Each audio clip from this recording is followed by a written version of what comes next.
क्या इंडिया में मुसलमान एक से ज़्यादा शादियां नहीं कर सकेंगे? तलाक इस्लामी तरीके से मुमकिन नहीं होगी और विरासत जैसे मामलों में इस्लामी उसूलों का इतलाक नहीं हो सकेगा। इंडिया की हुक्मरान जमात बीजेपी मुल्क में यूनिफॉर्म सिविल कोड लागू करने की बात कर रही है, तो क्या आने वाले दिनों में इंडिया में मुख्तलिफ मज़ाहिब के अलग अलग पर्सनल लॉज नहीं चलेंगे? एक देश में दो निशान, दो प्रधान, दो विधान नहीं चलेंगे।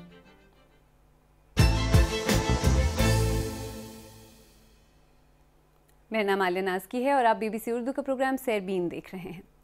राम मंदिर की तामीर और आर्टिकल 370 के खात्मे के अलावा इंडिया की हुक्मरान जमात बीजेपी के इलेक्शन मैनिफेस्टो का तीसरा बड़ा वादा यूनिफॉर्म सिविल कोड या यूसीसी था और अब बीजेपी की हुकूमत वाली कुछ रियासतें अपनी अपनी स्टेट्स में इसे नाफिज करने के बारे में गौर कर रही हैं, जिससे मुल्क भर में मुसलमानों की मुमकिना मार्जिनलाइजेशन के बारे में एक बार फिर बहस शुरू हो गई है। तो आई थिंक सबसे पहले हमें क्विकली ये समझने की कोशिश करनी चाहिए कि यूनिफॉर्म सिविल कोड आखिर है क्या और हुकूमत के मुताबिक इससे हासिल क्या होगा। इंडिया में क्रिमिनल और सिविल कवानीन तो सबके लिए यकसा हैं, लेकिन शादी ब्याह, तलाक, विरासत, गोद लेने या सरपरस्ती के लिए मुख्तलिफ मज़ाहिब के मुख्तलिफ पर्सनल लॉज हैं। कम उम्र की शादी हो या मर्द का एक से ज़्यादा शादियां करना, इन बातों को हाईलाइट करते हुए बीजेपी कई रियासतों में यूसीसी यानी यूनिफॉर्म सिविल कोड नाफिज करने पर जोर दे रही है। मुझ पे भी 15-16 साल की उम्र में शादी का काफ़ी ज़्यादा प्रेशर आने लगा था, मेरी फैमिली की तरफ से, घर वाले रिश्तेदारों की तरफ से। लेकिन मैंने इसकी मुखालिफत की। मैंने डिसीज़न लिया कि मैं अपनी पढ़ाई पूरी करूँगी। मेरी शादी भी मतलब अच्छे से चल रही थी, बट कुछ टाइम बाद मेरे हस्बैंड ने मुझे छोड़ दिया है और मेरे 2 बच्चे हैं। यूसीसी का मतलब होगा कि तमाम शहरियों के लिए इन सभी मामलों में एक जैसे कवानीन होंगे, जिनका इतलाक बिला तफरीक मजहब और ज़ात तमाम शहरियों पर एक ही तरह से होगा। यूनिफॉर्म सिविल कोड का ड्राफ्ट सबसे पहले आज़ादी के फौरन बाद असेंबली में पेश किया गया था, मगर उस वक्त ये कहकर इसकी मुखालफत की गई थी कि ये आज़ादी मजहब के हक से क्लैश करता है। यूनिफॉर्म सिविल कोड की हिमायत में जो सबसे बड़ी दलील दी जाती है वो ये है कि मजहबी पर्सनल लॉ चूँकि कदीम रिवायात, ट्रेडिशंस और ख़यालात पर मबनी हैं, इसलिए उनके तहत ख़वातीन को बराबरी का हक नहीं मिल पाता है, ख़ास तौर पर मुस्लिम ख़वातीन को। पिछले तकरीबन 115-20 सालों से जो मसले मुस्लिम कम्युनिटी में थे वो मसले आज तक हैं। ये बहुत फ़िक्र की बात है। मसलन आप देखिए कि खुला का सवाल, अडॉप्शन का सवाल और ये तलाक़ अहसन, तलाक़ हसन कुरान में है नहीं, फिर भी हमारे यहाँ चलता है, जिसमें किसी कंसेंट की ज़रूरत नहीं, 3 महीने बाद शौहर तलाक़ दे सकता है। हलाला अभी भी है हमारे क़ानून में और प्रॉपर्टी राइट हमारे यहाँ अभी भी मुश्किल है। तो हमारे कम्युनिटी में तमाम मसले हैं जो अभी एड्रेस नहीं किए गए हैं। वैसे यहाँ ये बात वाज़ेह करना भी ज़रूरी है कि इंडिया में मुसलमानों की ही तरह हिंदुओं का भी अपना अलग पर्सनल लॉ है। इसी तरह मसीही, पारसी और दीगर कबायली बिरादरियों के भी अपने अलग अलग पर्सनल लॉज हैं। तो ऐसे में बहस का महवर हमेशा मुसलमान ख़वातीन के हुकूक ही क्यों बन जाते हैं? ऐसे देखें तो 85% जो आबादी है उनके लिए हिंदू मैरिज एक्ट और 8-9 ऐसे कानून हैं जो रिफॉर्म्ड हैं, जो देश की पार्लियामेंट ने पास किए हैं, तो उनके लिए, वो औरतों के लिए लीगल प्रोटेक्शन है। क्रिश्चियन औरतों के लिए भी पार्लियामेंट ने जो क्रिश्चियन लॉज हैं उनको ड्यूली रिफॉर्म किया है। सिर्फ हमारी जो मुस्लिम औरतें हैं वो इस रिफॉर्म से महरूम रह गई हैं। तो क्योंकि हमारे यहाँ ये कह दिया जाता है कि 1400 साल पहले इस्लाम ने औरतों को हक दिए, लेकिन इन हकों को जब जमीनी हकीकत में तब्दील करने की बात आती है तो हम पीछे हट जाते हैं और तब हम ये पूरी बोगी उठा देते हैं कि ये तो इस्लाम में इंटरफियरेंस है, ये शरीयत में इंटरफियरेंस है। ये भी समझना ज़रूरी है कि बीजेपी के इस प्रपोजल की मुखालफत क्यों की जा रही है। इस तशवीश का इजहार किया जा रहा है कि बीजेपी आइन के आर्टिकल 44 का सहारा लेकर यूनिफॉर्म सिविल कोड के जरिए मुसलमानों और दीगर अक़लियतों पर हिंदू मजहब के मुताबिक कवानीन थोपने की कोशिश कर रही है।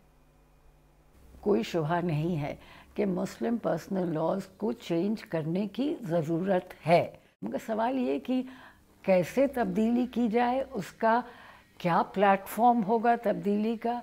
क्या यूनिफॉर्म सिविल कोड जो है, क्या वो आप अलग अलग जो पर्सनल लॉज अभी हैं उनको आप एक तरह की उनमें जो कुछ कॉमन फीचर्स हैं उनको लेके यूनिफॉर्म सिविल कोड बनाएंगे या बिल्कुल असर नौ बनेगा। ज़ाहिर पार्लियामेंट के ज़रिए तो होना ही है, मगर ख़ुद ये जो मुस्लिम कम्युनिटी है वो अपना उनको आप कैसे उनके इंटरेस्ट को रिप्रेजेंट करेंगे। सन 2018 में लॉ कमीशन ने यूनिफॉर्म सिविल कोड के बारे में तजवीज़ को ये कहकर रद्द कर दिया था कि न तो इसकी ज़रूरत है और ना ही इसका मुतालबा किया जा रहा है। तो अब एक बार फिर इस बारे में बीजेपी की जानिब से जोर दिए जाने पर ये खदशात भी जाहिर किए जा रहे हैं कि 2024 में होने वाले आम इंतखाबात से पहले बीजेपी की तरफ से यूनिफॉर्म सिविल कोड को लागू करने की कोशिश हिंदुत्व को फ़रोग़ देने वाली बीजेपी की सियासत का हिस्सा है। ये खदशात कहाँ तक सही हैं? कोई दो राय नहीं है कि यूनिफॉर्म सिविल कोड को बीजेपी ने बहुत ही पॉलिटिसाइज किया है, उनके मैनिफेस्टो का भी यह हिस्सा है। और जो कुछ राइट विंग के लोग हैं इससे मुसलमानों को सबक सिखाने का एक जरिया के तौर पे सोच रहे हैं, लेकिन हमें इसमें सारे कम्युनिटीज के बारे में सोचना है। जो नॉर्थ ईस्टर्न स्टेट्स हैं वहां पे जो ट्राइबल कस्टम्स हैं, जो कस्टमरी लॉज हैं, वहां से भी बहुत ज्यादा मुखालिफत हो रही है। साथ ही साथ जो और माइनॉरिटीज हैं, जो क्रिश्चियंस हैं, जो पारसीज हैं, उनके तरफ से भी इसमें एक आवाज आ रही है। खैर, प्रपोज्ड यूनिफॉर्म सिविल कोड के खिलाफ चंद अहम आईनी आर्ग्यूमेंट्स भी दिए जाते हैं।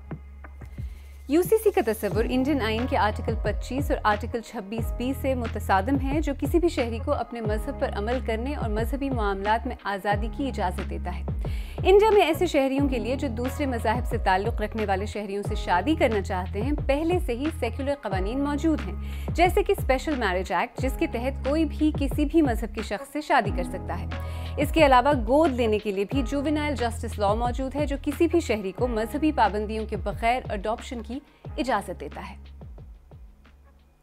वैसे मुख्तलिफ पर्सनल लॉज को ख़त्म करके एक यूनिफॉर्म सिविल लॉ को नाफिज करने के इस मंसूबे के बारे में आम इंडियन शहरियों में भी राय मुनक़सिम नज़र आती है।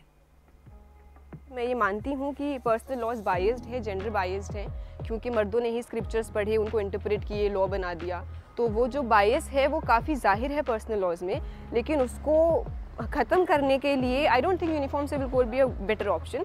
आप क्योंकि यूनिफॉर्म सिविल कोड अगर आप लाएंगे तो उससे सेक्युलरिज्म भी बहुत हद तक इफेक्ट होगा। तो आप एक गलत को ख़त्म करने के लिए दूसरा गलत नहीं कर सकते हैं। ये होना चाहिए सभी लोगों के लिए, इक्वालिटी का दर्जा जो देता है ये काफ़ी अच्छा है। सरकार के ऊपर है कि क्या किस तरीके से यूसीसी को वो लागू करना चाहती है। अगर लागू करना चाहती है तो उसमें क्या क्या रूल बनने चाहिए जो हर धर्मों के साथ सहमति हो। बहुत प्रोग्रेसिव मूव है और आगे चल के जो है वो होना ही चाहिए, बट मुझे ये लगता है कि इसके अंदर में जितने लॉज बनेंगे वो सारी कम्युनिटीज़ को कंसीडर करके बनने चाहिए। वैसे तो अक्सर जमहूरी ममालिक में सारी आबादी के लिए एक ही यकसा कानून होता है, लेकिन इंडिया एक ऐसा मुल्क है जहाँ सैकड़ों ज़बानें बोलने वाले, दर्जनों मज़ाहिब को मानने वाले और मुख्तलिफ कबायली बरादरियों से ताल्लुक़ रखने वाले लोग एक साथ रहते हैं। ऐसे में क्या मुल्क की डाइवर्सिटी को नुकसान पहुँचाए बगैर यूनिफॉर्म सिविल कोड के मंसूबे को कामयाब बनाया जा सकता है? हम एक बहुसंस्कृति वाले देश हैं, मल्टी कल्चर वाले देश हैं, और हर कल्चर के अपने उसूल हैं, अपने कानून हैं, अपने नियम हैं। आप अय्यर में देखिए, नायर में केरल के, उनके यहाँ प्रॉपर्टी बेटी से माँ से बेटी को जाती है। मेघालय में, खासी में देखिए, माँ से बेटी को जाती है प्रॉपर्टी। नॉर्थ में आप देखिए पिता से बेटे को जाती है। हम अपने यहाँ के कानूनों को देखें, और अगर वो जेंडर बायस हैं तो उनमें रिफॉर्म होना बहुत ज़रूरी है। लेकिन जब आप बहुत यूनिफॉर्मिटी की बात करते हैं तो आप एक रूपता लाना कभी भी किसी भी देश के लिए कभी भी बहुत फ्रूटफुल नहीं रहा। देखिए, इस बात से तो कोई भी इनकार नहीं कर सकता कि एक जमहूरी मुल्क में तमाम शहरियों को एक से बराबर हुकूक हासिल होने चाहिए, और अगर पर्सनल लॉज सोसाइटी के कुछ सेक्शंस के हक़ में नहीं हैं तो उनमें रिफॉर्म और तब्दीली होनी चाहिए। इंडिया ने हिस्टोरिकली सेक्युलरिज्म को रियासत की तमाम मज़ाहिब से अलहदगी की जगह तमाम मज़ाहिब को एक्सेप्ट करने और इज़्ज़त देने के तौर पर डिफ़ाइन किया है। मुख्तलिफ मज़ाहिब के पर्सनल लॉज का जवाब भी यही है। तो अब इनमें तब्दीली, ख़ास तौर पर एक ऐसे वक्त में जब हुक्मरान बीजेपी पर एक ख़ास right wing majoritarian nationalistic narrative को फ़रोग़ देने का इल्ज़ाम लगता रहता है, तशवीश का बाइस बन रही है।